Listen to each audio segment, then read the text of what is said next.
ओम श्री गुरुभ्यो नमः। श्री कृष्णाय परमात्मने नमः।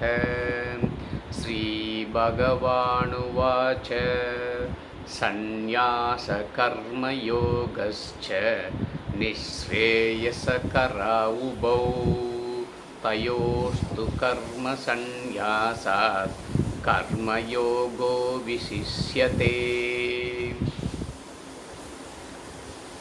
Fifth chapter, second sloka, Karma Sannyasa Yoga. So in the first sloka, Arjuna asked one of the very important question which Bhagavan Krishna dedicated this chapter. 29 slokas, Arjuna's question, first sloka. The remaining 28 sloka, Bhagavan Krishna gives detailed reply to Arjuna's question. Arjuna's question is, Bhagavan, Karma Yoga, Sannyasa Yoga. These two are very much important. One is indirect way, another one is direct way, as you told.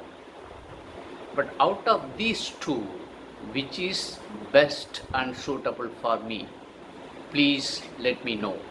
That's all Bhagavan Krishna asked by Arjuna in the first sloka. So here Bhagavan Krishna gives glimpse of the answer. Arjuna, don't worry about it.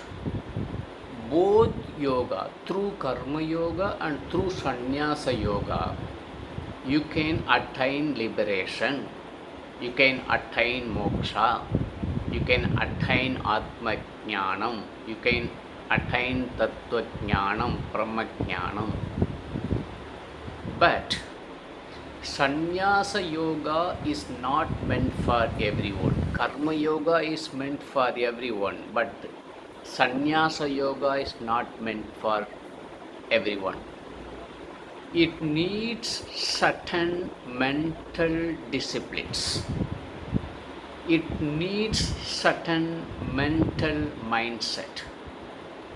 It needs certain renunciation from the beginning, which may not be apt for samsaris, grahastha asrama, who are all in grahastha asrama.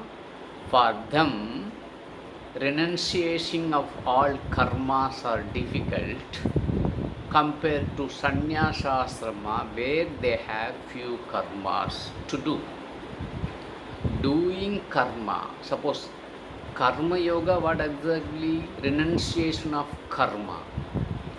One sannyasi is doing less karma, renunciation is quite easy. But grahasthasrama, one who does lot of actions. So through karma yoga disciplines, they have to renounce all karmas. And moreover, sannyasa asrama needs certain practice which may be difficult for grahastha asrama. That's all Bhagavan Krishna wants to say. He don't want to say to Arjuna, this is best or that is best. Sannyasa yoga needs certain mindset which may not be apt or suitable for who are all in grahastha asrama. You are already in grahastha asrama, so for you the best one is karma yoga, which you can renounce all actions. So it is best. Karma yoga is best for you. That's all Bhagavan Krishna says in this particular sloka. The rest of the sloka he is going to elaborate it. So tomorrow we shall see third sloka. Till then, Om Shri Gurubhyo Namaha. Harihi Om Tat Sat.